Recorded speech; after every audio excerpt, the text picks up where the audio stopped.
You're listening to Arsenal Pass, a flesh and blood podcast for players by players, and all about strategy, leveling up, and the latest news in the world of Wraith. Welcome to Arsenal Pass.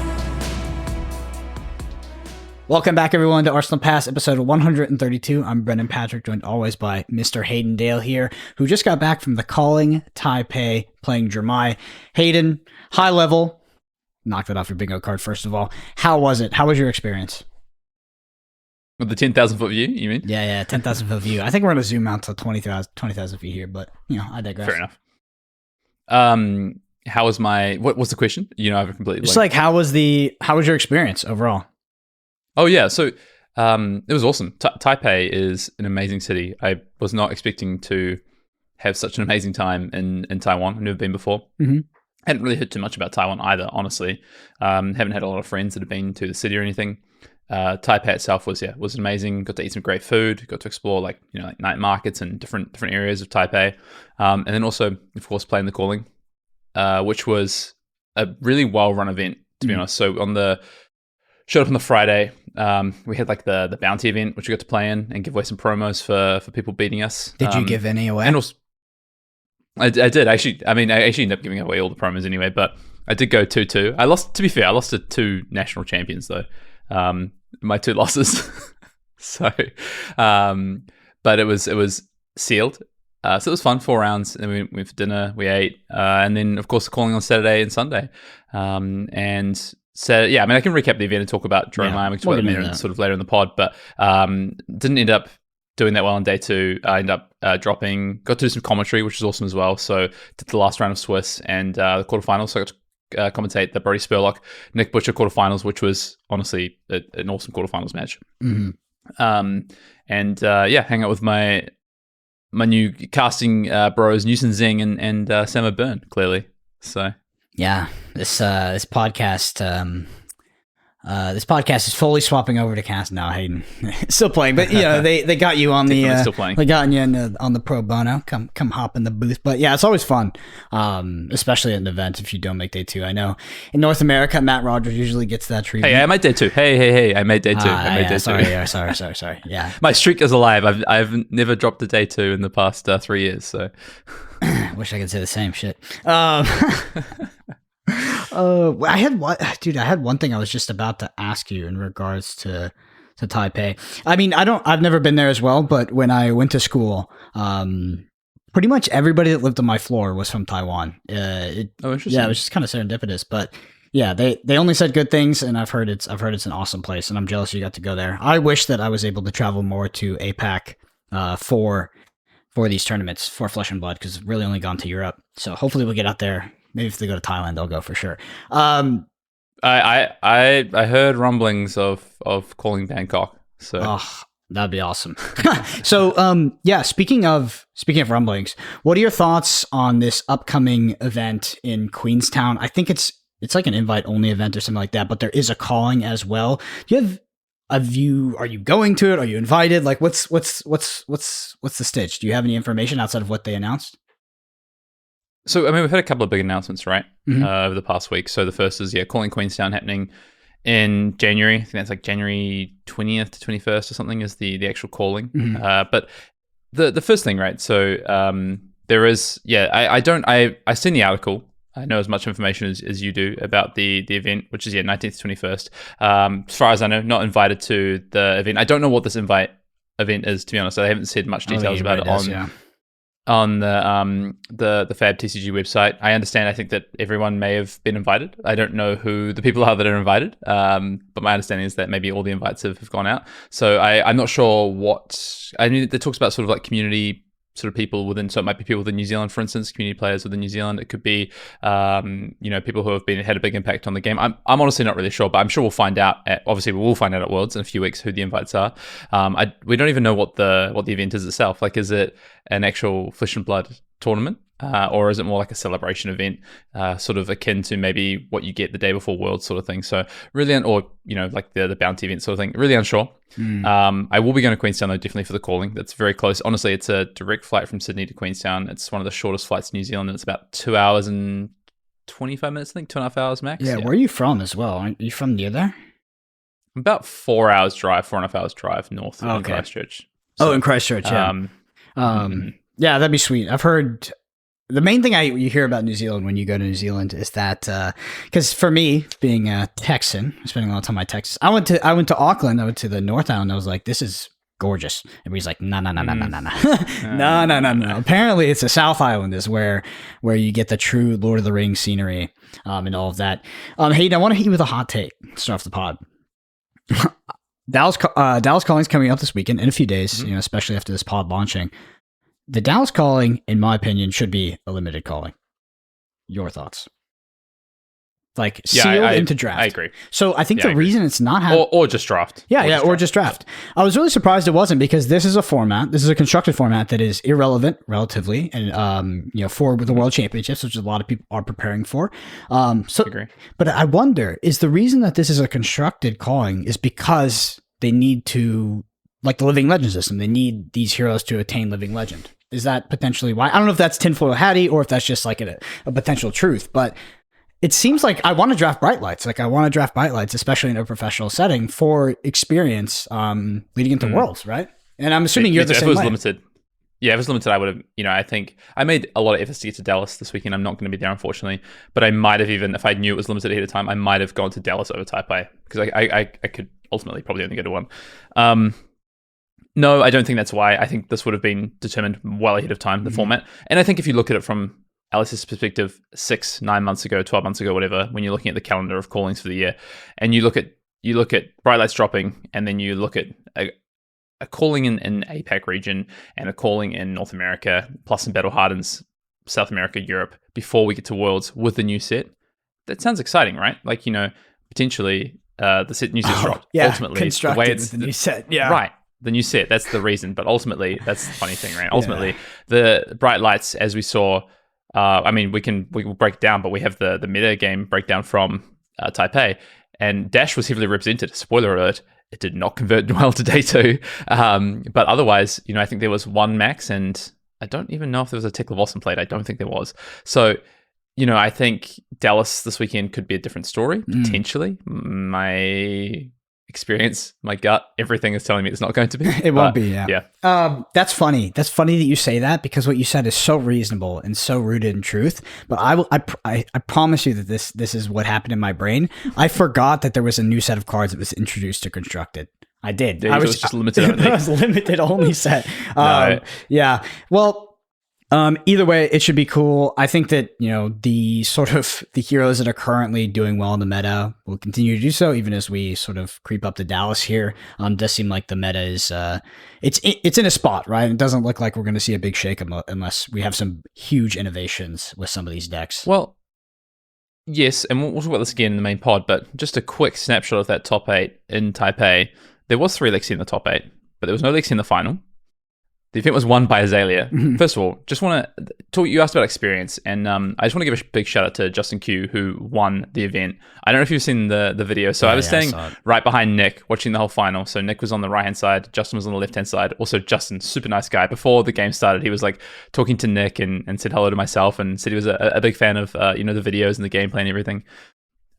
Before he just went on to just absolutely just go nuts and play so amazingly well with his Azalea deck. But this is his first calling, by the way. Just big shout out to Justin for that. His first calling. And he won the event, and he was very emotional, and rightly so, right? He just won a massive event, and he had his whole crew there from the Philippines cheering him on. And it's an amazing video if you haven't seen it. I did share it on my Twitter, so you can go check it out. But yeah, Justin, great guy. Congratulations. Looking forward to seeing, I believe he's going to be going to Worlds and doing Azalea proud this weekend. But yeah, Lexi, 3 of the top 8 in the hands of 3 of the best players in the event. Honestly, it was Brody Spurlock playing Lexi, Nova Chan, who made the finals of the Calling Singapore last year, and also Alan Lau, who is just one of the best players in Asia, finally making it a top 8 and converting on his day 1 sort of domination that he often puts up. But yeah, ultimately, no Lexi in the final, and 1 Lexi in the semi-final. So I did just want to throw that out there, just in terms of talking about the shape of the meta.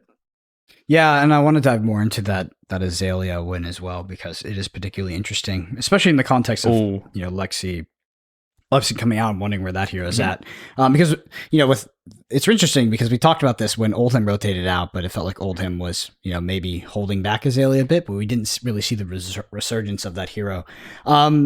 I guess before that Brace's ban. Yeah. That was the that one hit Azalea as well, unfortunately. Yep. Well, before we get into that, you wanna get us with the news here? Yeah.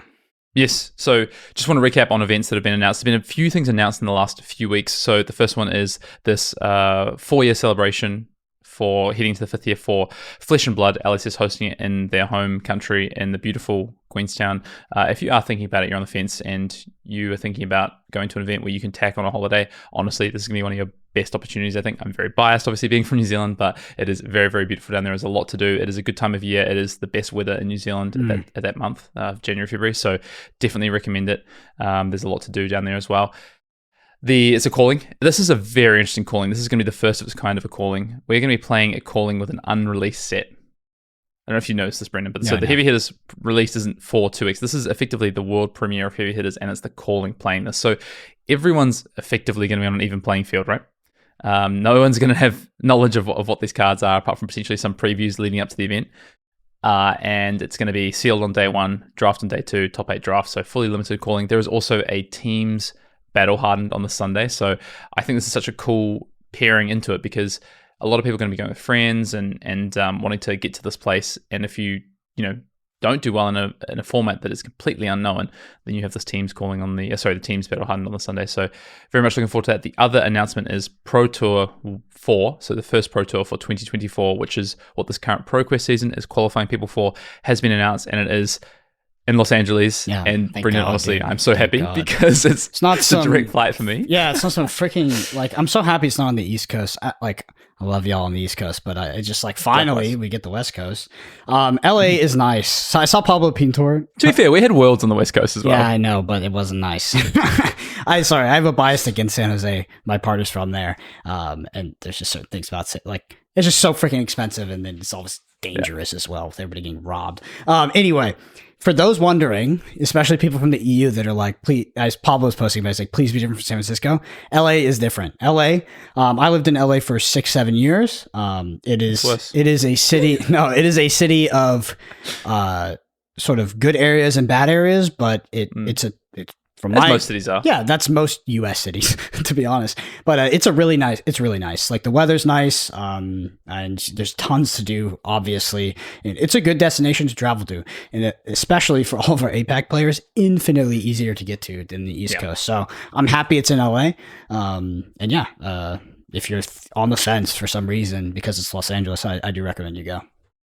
Yeah, all the Oceania players, at least, like Apex, like Asia in particular, is really interesting because they maybe have the best spot for all their events they go to, unless they're in Asia and they get a decent amount, are going to be like one long flight, but it's generally only going to be one long flight. Yeah. It's kind of the nice thing about being, especially in like Singapore or Hong Kong, or even Taiwan, because like the East Coast or the West Coast of the US is pretty similar in terms of distance. It's kind of smack bang on the other side, right? Almost, give or take. 2 flights. Yeah, well, for some, one flight.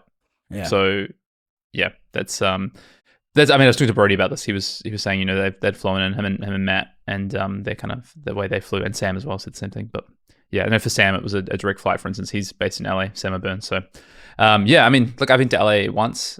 I'll be honest, it's not my favorite place I've been to in the West Coast, but I do agree there was a lot of different things within LA, and I'm definitely biased by the fact that it's close to travel to, and also if you're going to go on to do anything else in the US afterwards, being based in LA is pretty easy, right? Yeah. It's pretty easy to go and then go to other things. So absolutely, and there's tons of cool areas in California that you can go to from LA. LA is really interesting because you're close to Vegas, you're close to Big Bear, which is like mountains. You're close to San Diego, which is like more sort of a SoCal beach area. Then you just have Los Angeles, which is Los Angeles. It's a good spot. It's definitely a cool area to have a pro tour, and a big upgrade, I think, from some of the things we've had in the past. So I'm hyped for it. Dallas might have been a better pick, but I'll settle. Let's go. You guys get a calling. So the format for this Pro Tour is going to be a split between Classic Constructed and Heavy Hitters Booster Draft. So we will obviously have that Heavy Hitters World Premiere, and then we will move on to the to the Pro Tour, which is going to be happening March 21st to 24th. So yeah, looking very much forward to it. It is again Brian Gottlieb posted on Twitter, saying this is going to be bigger and better than ever. And the prize pool is $200,000. So it's the same prize pool that we've had for Pro Tour Baltimore, that kind of doubled prize pool.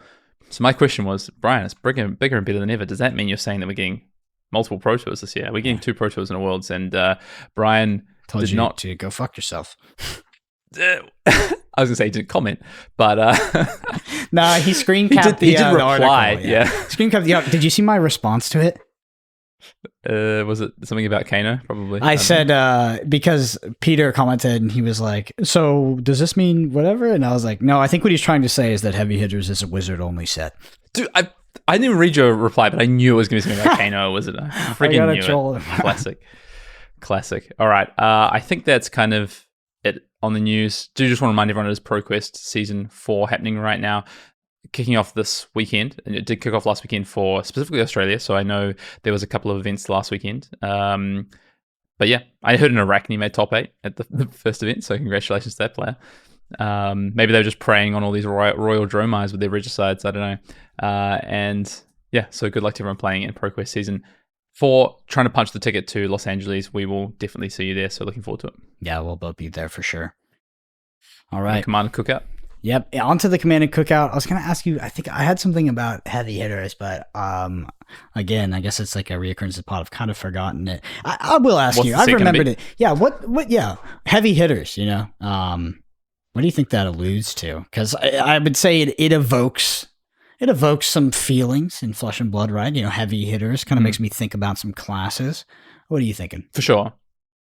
I mean, there's a lot of speculation I've seen about Brute, Warrior, Guardian set as being kind of what people have been throwing around. As to what I specifically think, one card that I feel, and I feel like LSS have done a good job of this, is like little Easter eggs and foreshadowing of things to come in previous sets.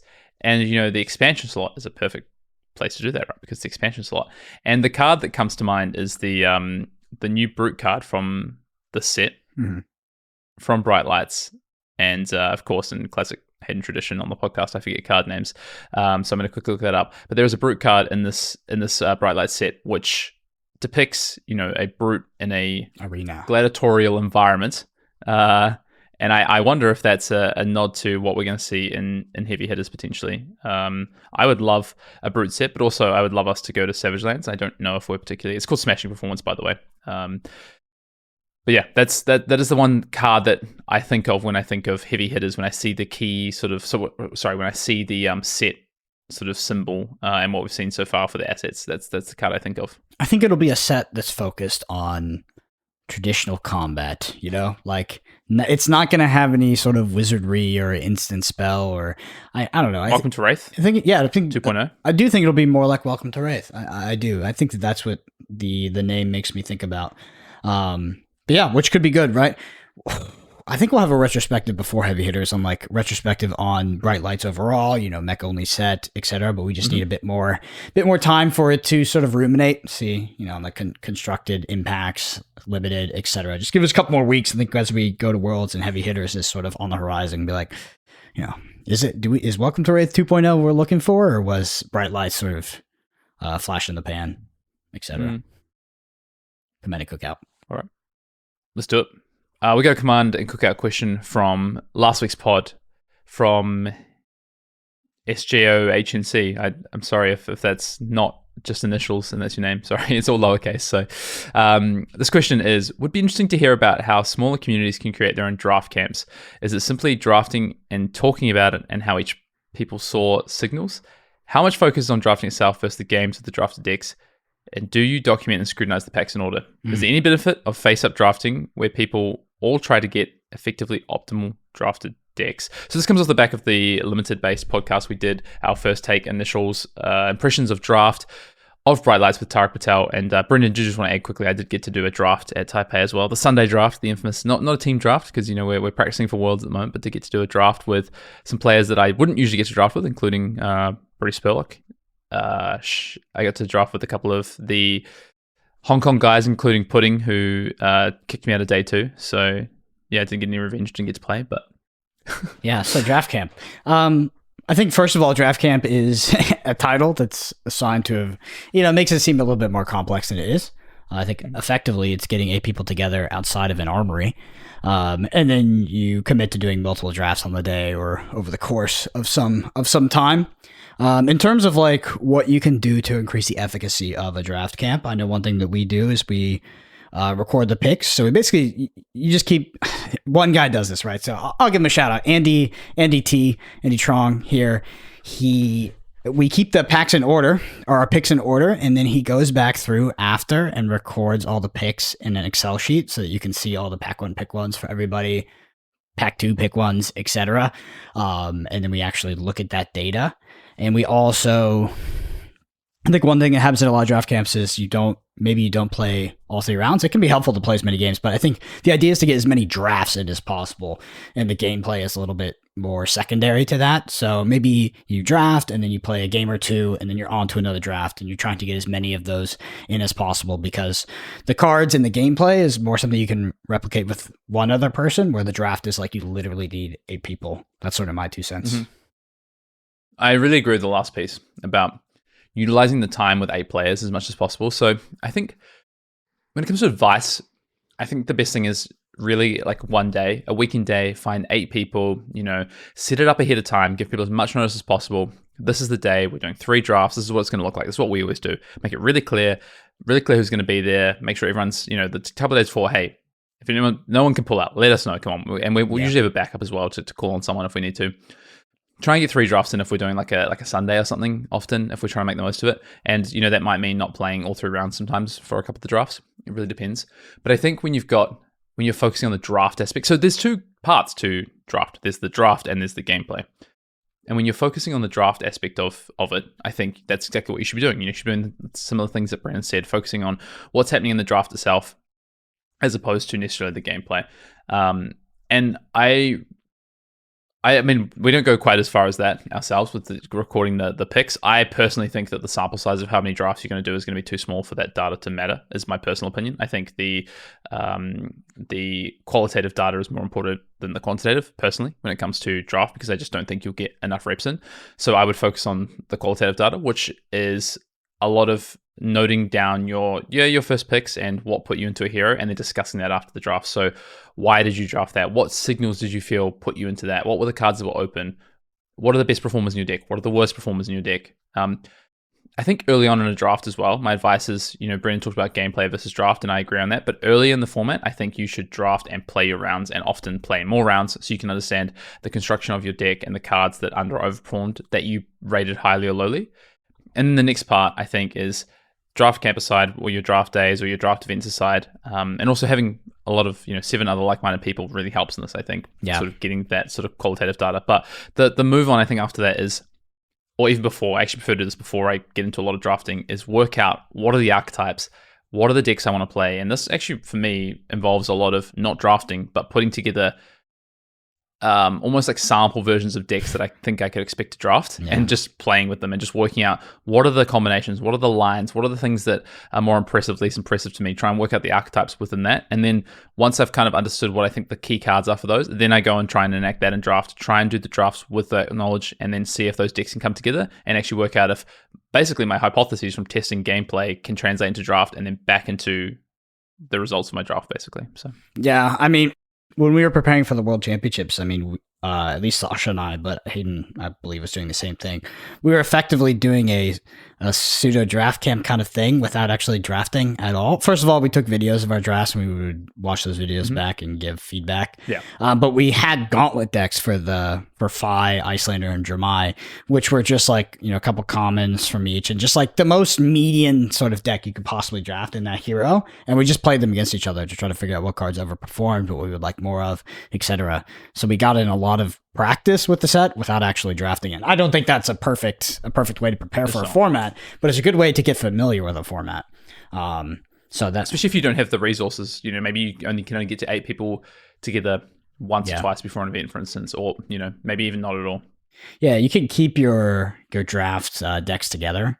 You can maybe get like 3 or 4 of them overall and just play those into other draft decks. But yeah, for the actual experience, obviously you do need 8 people, but I think that watching recorded drafts can also be helpful. surprisingly. I agree. Especially when you are giving a critical eye on it. I think passively watching someone else's content of them drafting is much less impactful than someone presenting you with a video and saying, "Hey, give me feedback," because then you're actually paying attention to everything and trying to sort of criticize it, etc.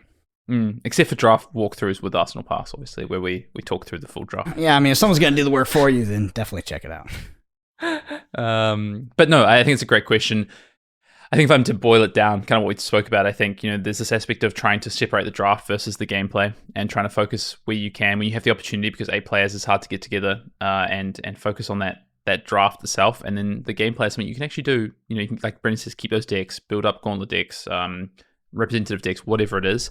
Play, go to your draft and maybe you go to draft on a Wednesday and it's not necessarily the same sort of thing as your draft camp, but you still get a draft and you keep your deck and you talk about it with your friends or your testing partners or whoever it is afterwards as well. Talk to the draft deck. Understand the draft deck. Whisper to the draft Yes. deck. I got there in the end. Okay. All right. Great Commander Cookout question. Appreciate that. If you do want to get your questions in with the Commander Cookout, you can do as this person has, YouTube, and drop us the question. If you're a Pass Patreon, we do have a Discord channel dedicated for Commander Cookout questions. I think we have a couple in the backlog there as well. But I want to get this question out, hot topic off the back of last week's pod. Or you can DM us on Twitter, email us at arsenalpassfab@gmail.com. Brendan, main topic time. How do you want to go about this? I mean, I've got kind of like the meta breakdown. I've obviously got my experience from the weekend. Where do you want to start? Meta breakdown first, then dive into the list. Okay, meta breakdown first. So there was, I believe, 200 and... So, okay, this is the funny thing. I got a little bit of a story. So round 1, I sit down. They do the player meeting. I sit down, and I'm at table 141, which is the second to the last table, 142. So there's 183 players registered, I believe. Someone had 185 registered players. My opponent doesn't show up. I did not play round 1, Brendan. My opponent did not show up. That's round 1. So I went and went through all the tables actually before there was an official meta breakdown. So my 10 minutes was up, my match one was given to me, and I immediately stood from my table and just hustled it around the venue to see as many tables as I could to see what people were playing. But also I wanted to see what types of these decks people were playing, like what type of dash decks were people playing, if people were playing dash, what kind of Dromai decks were people playing, was it decks with tome, was it decks without tome? I was really interested to see what kind of builds of this people were playing, so kind of hustled it around. I think I put up my metagame observations based on about 20 tables being missing because of no-shows and already finished games, and I was reasonably close. I knew it was Lexi, Dromai, but I actually thought there was a lot more dash than there was. There was 25, but there was also 24 Bravo. So anyway, let's go into it. So 280 something players. I think after drops 265ish or something. Lexi, 58 decks of the metagame. Dromai 41, Dash 25, Bravo 24. Katsu was the 5th most played hero at 19. And then we go into start to drop off really. Then Icelander at 16, then Azuri 10, Dory, Fi, Reiner. Worth noting, I think the only hero not played was Teklevossen. There was 1 Max and 2 Dash IO, and 3 Riptide, beating out all of those, including 3 Prism and 3 Vincent. So that's wild. I think that do you think that the number of decks that were played of those new heroes is representative of their power, or do you think that we'll see that equalize a bit more at like a little bit of a higher number? Because that's very, very low. Oh, I think it definitely goes up. I think, it's the week after release. Players trying to figure things out. There was a lot of dash, right? I played 3 dash on day 1, by the way. Yeah. That's a good matchup for you though, right? Or at least it was. Yeah, I won all of them. It's fun. Okay. But it was interesting to see. I think people had gone to dash as the new hero. There was people playing the new cards. There was some people playing kind of like Evo control-y kind of dash. There was players with like a lot of the new cards in the dash decks as well. Twin Driver, obviously, and trying to slam those maximum velocities. So I think these 3 heroes, Dash IO, Max Velocity, Max Nitro, and Teklevossen will increase in their representation. But it's early days, right? I'm interested to see what happens in Dallas. I'm sure people will bring a bit more spice. They've got double the amount of time than the players had with the cards. Should be double the players as well if it falls suits of normal NA callings. It should be around that 500 plus mark, right? So a bigger sample size. Yeah, hopefully, hopefully. I really want to see some more Tekla Lawson on the battlefield, but also with Max Nitro, it's like does Dash just do Max's deck or Max's game plan better and more efficiently at this point? I wonder. That's the question. Yeah, that is. Should we talk about day 2? Yep, go for it. Conversion. Yeah. So day 2, we see Lexi definitely converts by far the most. So Lexi puts 23 players through to day 2. Dromai at 9, Katsu at 6. So Bravo and Dash completely drop off. So there was 25 Dash, 24 Bravo, 2 of each in day 2. So they both have the hardest time in terms of conversion through to day 2, whereas Katsu and Icelander and Azuri have some very good conversion to day 2, as well as the Bolton actually. I could tell you why that happened. The Bravo and the Dash? Yeah, well, the Bravo and the Katsu. Why you said there was 2 Katsu, right? Or was it 2 Dash? No. 6 Katsu. So Katsu had one of the best. Yeah, Katsu's the 3rd most played deck on day 2. It had preying on Dromais, you think? Or no, there wasn't even that much Dromai. There's a reasonable amount of Dromai. Katsu is just really popular in Asia. Yeah, it's been like that for a long time. Yeah, and I think honestly, like there's some cards from around the table like that have helped Katsu, to be honest. And the Katsu does have power. So it did have, it could be a bit of matchup, could be a bit of gemming, could be a bit of like the deck list. I mean, I played Katsu round 3 of day 2. So I was X and 2 heading into day 2. I won my first round against Lexi. I then got absolutely steamrolled by a Lexi in the second round, and then I lost to Katsu, which I've got to tell you my bad beat. I've got one bad beat story for you, Brennan. I'm the one I will give you. No, honestly. And I lost to Katsu in that round. So there was Katsu around. But yeah, I mean, Lexi being at 23, which is, there's 64 players that go through. Yeah, 64 players on day 2. And 23 of them being Lexi. It's obviously an impressive conversion.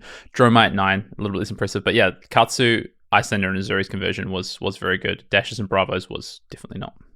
Surprised to see Icelander's conversion be so good in such a Lexi-dominated meta, but that we've talked about that before. Where that matchup is it's not terrible, but it's not great. Interesting. Yeah, just to piss some people off, the reason why Bravo has such a bad conversion rate is because of bad hero. Maybe that'll change in the future, but not very good. I mean, I lost to Bravo on day 1. So what? Well, wait, what? How does that happen? As Dromai, I would say this is not my event. Okay. So this is I'll quickly share a bit of my event. And so I played Dromai. I played the same list that Nick Butcher played. We played the same list. He ends up finishing second, by the way. So he lost to Justin Q in the final. So made it all the way to the final. The list was, and we can talk a bit more about Dromai maybe after kind of the breakdown of the event. The list was fine. I played a round 1, I played into a Dash, and then round 2, I played into a Vincent, of all things, which was interesting. Great match against great player. Oh, sorry, round 1 I had the no-show in mind.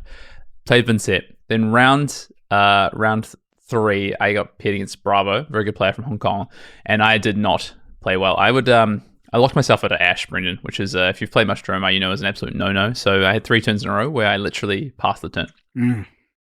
Not good plays. Pretty bad plays there. Pretty loose plays. And then kind of got crushed from there in that game. And then I got a nice feature match round 4 on camera, Brendan. I love those. Against Reiner. I love those. They're my against Reiner. I know. Like I said, it goes into my little collection of Hayden feature matches that I watch back every night. Yeah, well, you can have a couple of Reiner ones there. And I played against Jose, who's from Singapore. I've met a few times actually, and I saw the pairings come up. I was like, I was saying to someone, I was like, okay, like I took my loss. I'm feeling a little bit bad about it. I feel like I didn't play well in round 3. I'm gonna bounce back here in round 4. Refresh pairings. Jose Lau. I'm playing against Reiner, man. Like, oh man. So I rock up and I'm like just praying. I know Jose also plays like Azuri, so I'm just like, oh man, maybe he's playing Azuri this event. I'm like, Jose, what are you playing? He's like, Reiner. I was like, oh come on, dude. And then we sit down, and then Newson Zing rocks over from LSS, and he's like, yeah, you guys are on feature. Okay, of course we are. Thanks. Because actually, I think I said it's Newson. I was like, oh man, I just need to dodge Reiner, and then like Reiner. And then Newson's like, I'm going to put you on stream. Cheers. And then Jose proceeds to win the die roll, decides to go first. Turn 0, Blood Rush Bellow, puts me to 33 on turn 0. And then plays another 2 Blood Rush Bellows in the next 3 turns. Basically, pretty one-sided game, I would say. But no, it was good. And then 3 rounds left, I literally played 3 Dash in a row. Those last 3 rounds are pretty sure. Or no, 2 Dash and Azuri is what I ended up playing. Sorry, played Azuri in the last round for day 2. Won those, and then won against Lexi on round 8, and then lost to Lexi, lost to Katsu, decided to drop. That was my event. Just to quickly recap. Yeah, I mean it happens. Soon enough, you'll retire from pro play and start casting. Yeah, okay. It's the first event I've dropped from. I think actually, like first calling level or higher event I've ever dropped from. So it was a weird feeling when I ticked the box. It's literally the first time I've ever been in an international event and ticked the drop box. I've just not been in that position before. So I definitely felt like I had failed to a degree, but then I kind of looked at it retrospectively. I was like, yeah, I didn't play that well in a couple of rounds, which is on me. But okay, just quickly, Brennan. Okay. Round 10, the round I dropped. This is also what forced me. This is what gave me the confidence to tick that box and drop and decide to stop playing. I am playing against Pudding Tam, who's from Hong Kong, very good player. He's part of Blue Pitch. He's playing Katsu. And I kind of opened a pretty bad hand with like a blue. I'm playing 3 blues in my deck because I'm on the tone plan. I open with a blue, and then on my turn, I break my gold coin, I draw another blue. I'm like, I have 2 blues in my hand. This is so bad. Okay, all right, get rid of these blues, whatever. Don't really do much on my turn. 2 turns later, I draw Tomultai. Oh, sorry, the turn after, I draw Tomultai. I'm like, okay, we're cooking. And I draw Tome in the same hand. I'm like, okay. I just have to take the damage here. He just comes in because I CNC the turn before, and he just comes in with E-Strike. So just 7 damage. I eat the damage. I play my Tomultai. What's on top of my deck, Brennan? My last blue in the deck is on top of my deck. The bad beats story. There it is. That's pretty bad. 1 blue left in my 49 cards, 48 cards, whatever it is. That's the dance you do when you put that many blues in your deck. You have 5. Oh wait, because you side them out, so you only have 3. Side them out. Play 3 in the matchup. Okay. Anyway, that's my bad beat story. All right, well, let's talk about the top list. 8. Oh, top 8. Yeah, go ahead. Yeah, let's talk about top 8. Let's talk about the rest of the events. So, top 8 ends up being 3 Lexies we talked about. So, Alan Lau, Novachan, and Brody Spurlock, all on different parts of the bracket. So, 2 on one side, 1 on the other, but in different matchups. Then we have a Bravo, Yongtek playing Bravo. We have Justin Q on Azalea. We have a Reiner on top 8, Hong Bo Wei playing Reiner, who had been doing, he'd been on feature, I think, 1 or 2 times. And then we have Yong Zhao, who's playing Uzuri, also making top 8, then Nick Butcher on Dromai. So that was the top 8. So pretty diverse top 8, right? And I think a couple of surprises in there. Bravo did not, 2 Bravos made day 2 from the 24 or 25 that are being played. One of them in top 8. One of the Azaleas, one of the Reinars, who are also pretty lowly represented, which is quite interesting. So very diverse top 8. Mm-hmm. 6 different heroes. Yeah, I know. LSS is very proud of that. And then so we go to top 8. Alan ends up taking out the Bravo on one side of the bracket to set up a matchup with Justin, who beat the Reinar, and then Yong Zhao beat Novachan. So the Zuri goes through, and Nick on stream, so you can go back and check out that match against Brody Spurlock. Great game. Ends up beating Brody, and then sets up a very good matchup for himself to beat the Azuri going through to the final. And then Justin, as he's been doing all weekend, just eating Lexies. I think he played 7 Lexi in the first 9 rounds or something, he said, or 7 of 10. Already beaten Alan, and or did he? Yeah, I think already beaten Alan in Swiss. Gets a rematch against Alan, beats him, goes through the final against Nick, and a very, very interesting final. Definitely recommend checking it out.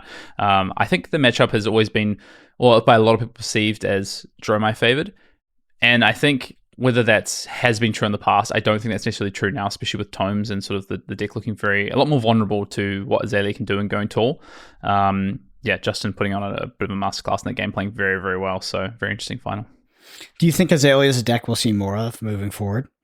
Yes, I think so. I think Justin showed exactly what an Alexi heavy field with also Dromai hanging around that Azalea can really do, especially if people are playing these more royal based builds. So I expect to see more Azalea this weekend. I think anyone who was like unsure about a deck that they wanted to play and has any kind of experience with Azalea or Ranger might very well change to Azalea this weekend for Dallas. I would expect to see, a lot more than what was it for this weekend? It was like the 9th most played deck or something in Taipei. I expect that to be, less than that. It was the 11th most played deck in Taipei, 7 copies. I expect to see, somewhere around the 20 mark for Dallas at least. And if we extrapolate to the World Championships, Lexi's banned, we would assume that more aggro decks come to the format whether it's Fi or Katsu. And then Icelander rising in popularity as well. I mean, Lexi is quite good against both of those fronts, right? Like Lexi really preys on the aggro decks. Sorry, yeah, Azalea is really good. Like really plays plays in the aggro decks. Things like Katsu, things like Fi, and then it's pretty good into Iceland. I'm sure. So it seems like it might be really well positioned. And then, funny enough, maybe Bravo. Was that racist? Yeah, well, funny enough, maybe Bravo is maybe it's not a great matchup. Mm-hmm. Yeah, look, honestly, I think Worlds is shaping up to be really interesting from that meta once Lixie leaves. There's obviously all these new mech cards and the new mech heroes. But beyond that, there's other decks that are maybe being a little bit gatekept at the moment, right? So, we saw Rhino put up a top 8 alongside the Bravo. Those are two decks that's like, okay, when Lixie goes, do they get better, right?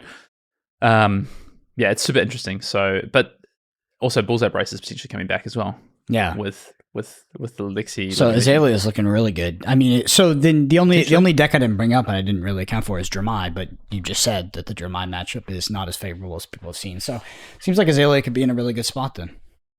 Look, Dromai had, the second most played, only puts one player into top 8. Dromai was... Dromai did convert okay to day 2, but honestly, when I looked at the top tables towards the last 2 rounds, there was not a lot of Dromai at those top tables. And I think a lot of it, honestly, was the builds. It's really tough to know right now. Like, I'm probably going to I shared my deck list, and you can see that. We'll drop the link in the comments below. The deck list, same as what Nick played from the event. And it was a deck that had no Crown of Providence. It is tome-based. It is kind of trying to min-max like what tome turns look like. And honestly, it feels tome is so anti-synergistic with a lot of the best things that Dromai can do. So it's really tough to find the right build. I saw people playing next to me playing like Flamecall Awakening and like much more aggressive kind of redline builds of Dromai. And then I saw them losing to Icelanders because of it. I saw, that's why Icelanders did well. I saw players playing, more traditional no-tone builds, for instance. And I was like, please pair me into them because I feel good about the mirror. 22 rounds between myself and Nick. We didn't play a single mirror, despite Dromai being the second most played deck, which is a matchup we definitely wanted to play, unfortunately. But yeah, I think the builds has a lot to do with it. I just think that there's a lot of time. I mean, someone at Dallas might come with them. In fact, they will. Someone at Dallas will come with a much better build than anyone played at Taiwan, I think, and will have a better success. But we'll see. Okay. Yeah, interesting. I mean, we've been talking about the poor conversion of Dromai literally since the year's inception. Actually, since the inception of its predecessor being Prism. I was gonna say it hasn't been as bad as some of Prism's time. Let's be honest. Yeah, I mean Prism. Let's not get into it. All right, with the deck list, what outside of the anti-synergy that you talked about in regards to tome, what else were you not really feeling the day of? What was not coming together in regards to the deck list specifically? Because I know you said you had some matchups maybe didn't play super well in like a match or two. What about the deck list though is underwhelming post events?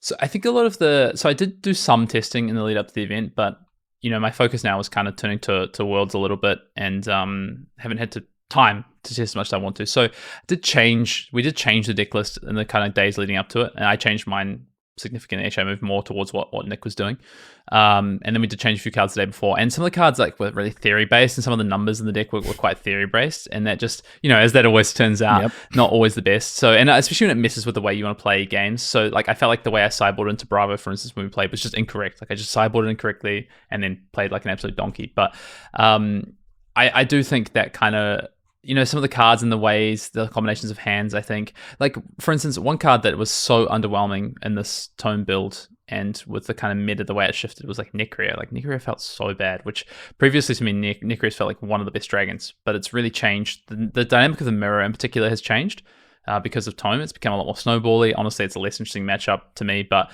Necria used to be one of, if not the best dragon in that matchup, and is now one of the weakest. I think the other thing as well was we played a Snatch and Snapdragons package, which I actually think was good, but it did kind of mess with the equipment slots a little bit and make me feel a little bit more settled to Lexi when going second, not having the block that I want. So a couple of things like that. It was kind of the main things of it. And also just to kind of touch on these anti-synergies of the tome, it's like one of the best things I think Dromai can do in these dragon heavy builds, these builds that are looking to be value oriented, which I still think by far is the better version of the deck, by the way. When you have a bunch of defensive cards, but then you have tome, that's an anti-synergy, right? Like, you are trying to create space to play your tome, and you need to do that by getting on the front foot so that you can have these 5-card hands or 4-card hands. And the defensive cards aren't necessarily the cards you want to do that. And then also if you draw the defensive cards off Tome, it's not progressing your game state. So there is definitely a synergy there. And Tomes might just flat be better in these redline builds. And I do think the redline builds got the biggest bump from what we've seen from Bright Lights with the Tome when it comes to Dromai. But yeah, there's just some real dichotomies with like how you build Dromai right now, no matter which kind of version you play. And it comes down to how Tome interacts with a lot of what you're doing with your deck, plus what cards you're trying to put in. Like some of the cards that felt like some of the best cards in Dromai previously now feel like some of the worst cards when you play Tome. So it's hard. Is Dromai hero that you are still looking at for the World Championships now that you had the underwhelming performance? I mean, your teammate with the exact same list did pretty freaking well. Has this hero started to sort of pop off your radar at all post performance? No. Look, I mean, I think Dromai is still very strong, right? And I mean, Tome it's weird to say a card gets added and a deck feels weaker. Like it's more about deck building, I think, and more about philosophy of the matchups and yeah, a lot around that deck building side of it, plus some game plans. I think and like you say, right, Nick made second, came second in the event. You know, I might not have done as well as I want to, but you know, not every event are you going to be able to top 8 or top 32. Like that's just realistic. So I'm not down on Dromai because I didn't put up a performance with it, right? Mm-hmm. But I do wonder what the meta is going to look like post Lexi. And also the other thing I didn't talk about is Lexi has really adapted to Dromai. I think like the list that the Hong Kong players showed up with was in particular, which they always seem to innovate a lot with Lexi. They did it in Singapore and they did it again in Taiwan. Was really geared towards punishing Dromai, and all the sort of the adoptions of like ice quakes and lightning presses have really kind of hurt Lexi. Plus also just Dromai. Plus also just the way that they play into Dromai. People have learned a lot about how to tackle Dromai as Lexi. So your teammate had a good result. You know what a lot of people would articulate as a good result. Do they share the same sentiment in regards to the list maybe not being tuned at the moment? Yeah. We've talked about it for sure. Yeah. But Nick will be in Dallas. I don't know what he's going to play. I know he's been wanting to not play Dromai. He's been testing a few other things. Been testing a few different decks potentially for this weekend. So I don't know what he's going to end up playing. I think he did have a little spicy brew he played with me the other night. I'm not sure if he's discouraged from playing that or not, but we'll see.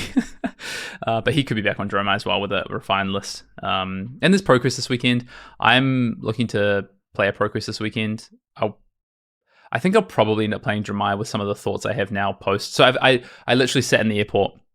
I had 3 hours sitting in the airport waiting for my flight after the event, obviously, you know, not doing as well as I wanted to. And I just thought about the way I would build Dromai for 3 hours. Mm-hmm. So I'm going to share the list before the weekend, and I'll probably play Dromai this weekend unless I play Katsu, Brendan. Katsu? Yeah, I mean, you got to be careful with that. You might give Bravo players a reason that their deck is not terrible if you play some Katsu. But there's 16 defense reactions in my deck. Oh, so that's what I'm talking about, baby. Speak my language. We're playing Spaghetti Tornado. There was one thing you said in regards to sideboarding, which I think is really funny. So I think that what can happen is that very good and intelligent players can come together and they can create great decks, and then somehow they can just be total dumbasses on like a single matchup or this other matchup where they just make the worst sideboard plan, and then it's immediately apparent as soon as you play that matchup, you're like, how the hell did I come to that conclusion? I've been in that situation, I think, more than once, and I'm just like, we literally put 5 of the brightest minds, or very bright minds, in a room, and we came up with probably the worst sideboard plan that could be conceived into this matchup. And it's just such an enigma. I think it's why it's important to actually play those matches out, because like sometimes would be like, oh, Bravo, kind of a bad deck. We just sideboard like this. It happened. I remember at the calling Auckland, where Sasha and I, we were playing a literal drone flick flack fatigue deck. We're like, oh, in the Katsumir, you just take out all the flick flacks and you just like, and I, in me 2 minutes in the match, I was like, what have I done? What have I done? I took out my best cards. But yeah, it's crazy how that can happen. Anyway, Hayden, anything else you want to? Oh, go ahead. No, I was just gonna say, I think especially if you have really influential friends, or your friends that are really passionate about the way they talk about the game, and they talk with authority because they're experienced and they're very good at the game, I think you can be swayed. Yes. And I definitely felt like my experience this weekend was some of the things that I felt originally, I was like, I was really unsure about my thoughts from testing. And then after the weekend, I was like, no, I had the right thoughts in testing. I think I just wasn't as confident on some of the things I wanted to do that I should have been. So I think not so much, like there's a little bit in deck list and that's whatever, that can be refined. But there's also some gameplay stuff and some plan and the way that I want to plan certain matchups that I definitely felt like I went backwards on from Nationals in the weekend. Card gamers tend to speak in absolutes, especially content creators. Even me, like I said, Bravo sucks. Bravo doesn't literally suck; it just kind of sucks. They tend to speak in absolutes, and like you will get pulled on a matchup because of some of the rhetoric that gets used. Like, I mean, when you're playing Kano, like, and I know this is like Kano clock number 5 on this episode, but like, we say like a matchup's a buy. It's not literally a buy. It's not literally a buy, but if everybody goes around saying that matchup's a buy, you kind of forget that it's a legit matchup. It might just be like 60-40, but you still got to play it. Card gamers, they just speak in absolutes, man. They're convincing. This is very true. It's very true. Yeah. And I think it's, as each individual player, it's up to us to just kind of understand that is the thing that happens and just take that as what it is, which is an opinion still. Yeah. The same way that you listen to us on the pod, we're sharing our opinions. Objective even facts. if Brendan does talk in objective facts when it comes to Kano and Bravo specifically, and Illusionist. And everything else, yeah. All right. I mean, I definitely do in some ways, so that's right. Anything else you want to say in regards to the weekend, the list, looking towards Worlds, etc.? I mean, maybe like what are you going to do about drafting, Hayden? How are you going to prepare for the World Championships? Well, so this is the thing. I got to Sunday afternoon, and I was scrambling around the venue, like, who wants to draft with me? Like, I need draft practice. So I managed to pull together 7 other fantastic players who are very well renowned. I was like, give me some international flavor in here, like teach me how you guys draft. But that is kind of my plan, is just to draft at every opportunity and do some of what we talked about in the pod earlier in the Commander Cookout, which is do a bit more theory crafting, do some gameplay outside of my drafts with some representative decks and some ideas I have around what archetypes might look like, and then try and get as many drafts squeezed in as I can to see if those plans are what I want to do. I might end up, even potentially, honestly, I could see myself in a world where I come up with a plan that involves me forcing at Worlds, which is not something I've ever done in a draft format before. But with my limited preparation time, that's on the table. Like, I'm not saying I'm going to that. I'm just saying it's on the table as an option. I leave. I mean, to be fair, I still have 3 weeks here in Sydney before I leave. So I will try and get as many drafts as possible. There's Calling Melbourne happening in 2 weeks' time, which I'm super excited about, by the way. A couple of friends coming over for that. So I'm probably going to get a couple of Bright Lights boxes on the Friday evening, be like, you guys are drafting with me. We're doing 2 drafts tonight. I get that there's a Calling tomorrow, but also you have to draft with me. Yeah. Was there a limited battle hardened in Taipei?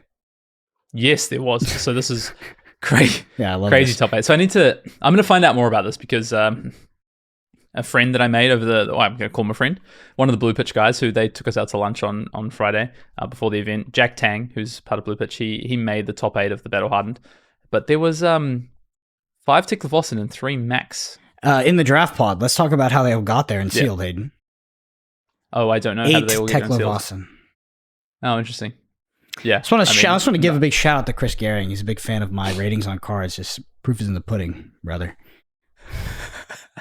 Hey, look, I think we got some items wrong, but yeah, Teklevossen is obviously very good. I think we got some items wrong, but I do think that items are bad. Like, I would be happy to say items are bad as a baseline, and then you got to work up from that. Because no defense cards, this like conditional BS is like you're starting from behind with an item in Flesh and Blood, especially ones that consume action points and block for 0, which is pretty much all of them. But yeah, Teklevossen, I believe it was 8 and sealed. Could be wrong. I'm 100% sure that you were correct about the top 8 in terms of draft. How there wasn't a Dash IO that snuck into that draft is unbelievable, because Dash IO. I need to find out what happened there. Well, I think Dash IO is very powerful. Exactly. I agree with you. I think Dash IO is theoretically very powerful. I will get more experience with them going to a draft literally right after this. Dash IO is the one I have my eye on because the math is good, but again, Dash IO, jumping through hoops. And if these other heroes don't have to jump through hoops, then maybe it's just not consistent enough, but surely it's consistent enough if you're the only Dash IO drafter in a pod. That should happen, Hayden. Like, there are pods, like high-level pods, that will train wreck to just absolute oblivion. I mean, these probably didn't train wreck because they all had playable cards that weren't playing baubles because it's a mech-only set. But we've seen this kind of stuff happen before. Firebriar one-old him, and it's just like it happens. No Dash IO surprising, but the sealed is the most. It's just interesting to me because I do think that I would say it's vindicating, right? I'm probably just being a bit results oriented, but I do think that is an accurate representation of sealed in this format. To be honest, I played Max on Friday, but there was a lot of. Oh, you played it? Oh no, Friday. Max in Friday. the sealed. Yeah, the Friday sealed. If this is an indication of draft that you want, so that's the Battle Hardened top eight very good players, 8 players who had just fought their way to the Battle Hardened top 8, and I know some of those players. They are very, very good players. A little bit of I guess an anecdotal piece. We drafted on Sunday. Like I was saying, I got together players to draft on Sunday, just get a draft in. It was, you know a lot of names. It was Nick Butcher. It was Xing from Hong Kong. Brody was in the draft. Matt McInnes. I'm sorry who else I've forgotten in the draft. I'm trying to rattle. Sam Sutherland, Australian national champion, calling Auckland champion. A lot of trophies in this top 8 draft. In this draft that we did on Sunday. 3 Dash IO, 3 Max, 2 Tickle Blossom was our split. Mm-hmm. Yeah. So interesting. We just need more data at this point. A lot of people. This draft format at this point hasn't had a ton of time to mature. I'm sure there's a play group out there that exists that has done a lot of drafts. For sure, definitely. But that play group right now is not us. So tentative on draft. Definitely isn't. Tickle Blossom owns and sealed though. It owns. It's good. Not that. It's not that matters. Unfortunately, there should be a limited calling with bright lights. There really should be, where sealed would be a format. But yeah, ultimately, it doesn't matter unless you're playing battle. I'm super excited to play more draft though. Like Same. I'm really going right after this format so far. I'm going right after this. What? Jealous? Give me the number one tip. You only one little heuristic. Give it to me. Signals exist. Like there are signals, and I think paying attention to those signals is really important for finding an open lane. It's really hard to. It seems easy to force a hero because of this all mix set, and it's not. Like there is really key cards for heroes. Like if you get cut off of evos and good evos, Tickle Blossom is going to be dog. If you try and force dash and you don't get the good red items, it's going to be terrible. I think Max is maybe the easiest hero to force because there's a few different archetypes in Max, but that might just be my experience so far because I've spent the most time trying to understand Max. But yeah, I just got to point out the juxtaposition of I might force a hero at Worlds. Signals matter. No, exactly. This is what I mean. I might come up with a strategy. I'm saying it's on the table because of my time, but honestly, like my read from especially my draft on Sunday, like I was sat on the left of calling champion and national champion Sam Sutherland and passing to Jake McCormick, who narrowly missed top 8 at the calling, came 9th, I believe. And I was just like, Sam just immediately like put me into dash. He like passed me a couple of red protocols and another red item. Can't remember what it was. And I was like, I mean, he's just cutting off the Tickle Blossom here, or the Max or whatever it was. And I'm in dash, I guess. Yeah, super interesting. All right. Well, Hayden, even though it didn't work out for you this weekend, I'm happy you're able to compete. Taipei is an awesome place to travel to, and I'm excited to see what you come up with for the World Championships. I will be casting the Dallas Calling this weekend. Sasha Markovic is currently staying with me. He will be competing. I think there's like a 90% chance of that. Yeah, I think it's less than that, but all right. Yeah, classic Sasha. Classic. And yeah, so we'll see on this weekend how the meta turns out. It's interesting data. I'm particularly interested to see if Azalea catches on a bit more because only up for that deck, only up from here, I think. So yeah. For those of you listening, if you're listening to this on pod platforms, there's a video version of this on YouTube at youtube.com/ArsenalPass. If you're a fan of the pod, you can leave us a review on Apple Podcasts or Spotify. It's the number one thing you do to help us out. Twitter's our Brendan APG at Fien_Dale. And with that, I just want to say thank you to all of our patrons. Hayden did post his list up there, and we'll get some lists, some deck lists and some deck text going in lead up to Worlds. Hopefully in the context, we'll probably try to reach out to people in the context of the expected metagame of Worlds. So those decks can be relevant for people playing that event or people interested in having sort of the best decks around that time. But yeah, just big shout out to the Arsenal Pass patrons, and thank you all so much for listening. We'll see you next week.